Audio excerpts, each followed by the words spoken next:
زندگی اپنی اولاد کے سامنے رکھ دیتا ہے. ماں باپ اپنی کوئی چیز اپنی اولاد سے نہیں چھپاتا. ساری زندگی محنت کر کر کے اس نے جو کمایا ہے وہ آخری عمر میں کیا کرتا ہے؟ اپنی اولاد کو بلاتا ہے اور کہتا ہے آ تیرا آ تیرا آ تیرا. اور اتنی آسانی سے کر دیتا ہے, اس کو تکلیف بھی نہیں. کیوں نہیں؟ کوئی ہستی ہے ایسی جو اپنا سب کچھ دے کر بھی خوش ہو جائے. ماں باپ وہ ہے جو سب کچھ دے کر بھی خوش ہے کہ میں نے اپنی اولاد کو اپنا سب کچھ دے دیا, میں نے اپنی اولاد کو اپنا سب کچھ اور تقسیم کر کے پچھتاوا نہیں ہے, خوش ہے کہ میں نے اپنا سب کچھ لٹا دیا. اپنے کچھ نا آدھے واسطے کچھ رکھا ہی نا, میں نہیں ہو ٹھیک ہے, میں نہیں ہونا.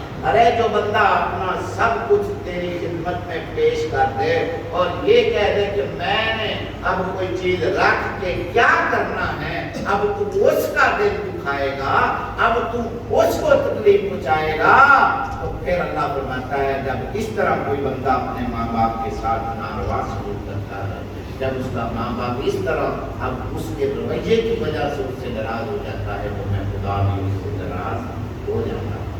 جب ماں باپ ناراض ہوا تو خدا ناراض ہو گیا, اور جب ماں باپ خوش ہوا تو خدا خوش ہو گیا. اور جب خدا کو راضی کرنا ہے تو اصل تو منزل وہ ہے نا اللہ کو راضی کرنے کا, یہ وسیلہ ہے خدا کو راضی کرنے. اب تم اپنے خدا کو راضی کرنا چاہتے ہو تو جتن کرو, محنت کرو. نہیں, خدا کو راضی جو کرنا ہے, جب خدا راضی ہو جائے گا سارا معاملہ حل ہو جائے گا, ساری مشکلیں حل ہو جائیں گی. یہ دنیا اور وہ دنیا کے سارے سفر آسان ہو جائیں گے. جب اس طرح سے ہمارے سارے سفر آسان ہو سکتے ہیں تو پھر جو بھی جتن کرنا پڑے, جو بھی ہیلا اختیار کرنا پڑے, جو طریقہ اختیار کرنا پڑے, پاؤں کیوں نہ چاٹنے پڑے, پاؤں دھو دھو کر پینے کیوں نہ پڑ جائیں, اب ان کو ناراض ہونے نہیں دینا, کیونکہ ان کے ناراض ہونے سے خدا ناراض ہو جاتا ہے. اللہ فرماتا ہے یہ تو ماں باپ کی بات ہے. اب ماں باپ کے بعد میری مرضی پہ چلتے ہو تو پھر اب تمہیں اپنے رشتے داروں جن جن کا تعلق ماں باپ کے ساتھ ہے ان کو بھی راضی کرو. دیکھو اسلام نے جو ہمیں تعلیم دی ہے وہ اتنی پیاری تعلیم ہے کہ دنیا کا کوئی معاشرہ, کوئی مذہب, کوئی نظام زندگی اس طرح کا کوئی لا, کوئی قانون, کوئی ضابطہ احتیاط ہمارے سامنے نہیں رکھ سکتا جو دنیا میں, جو معاشرے میں, جو خاندانوں میں اس طرح کا ماحول پیدا کر دے. وہ گھر اتنا خوش وقت ہے جس گھر میں ایک بوڑھا ماں باپ ہے اور اس کے بچے اس کے فرما بردار ہیں. کوئی ادھر سے آتا ہے, ابا جی, ابا جی یہ لو, ابا جی یہ لو, ابا جی آپ کو خدمت کرو.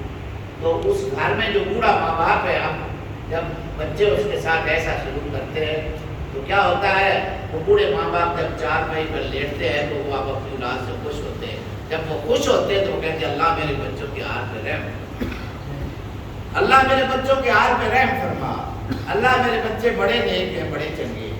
اس طرح سے جب بوڑھا ماں باپ جب کچھ نہیں کر سکتا تو وہ دعائیں کرتا ہے تو اللہ تعالیٰ ماں باپ کی دعاؤں کو فوراً سر کے بڑوڑی کے طرح کرتا ہے اور اس گھر میں برکتیں پیدا ہوتی ہیں, اس گھر میں خوشحالیاں پیدا ہوتی ہیں, اس گھر میں رونقیں آتی ہیں. تو یہ دو چار باتیں جو میں نے شروع میں بیان کرتی ہیں یہ بخشش کا بہت بڑا ذریعہ ہے. اللہ کی عبادت کرو, اس طرح عبادت کرو جیسا کہ عبادت کرنے کا حق ہے.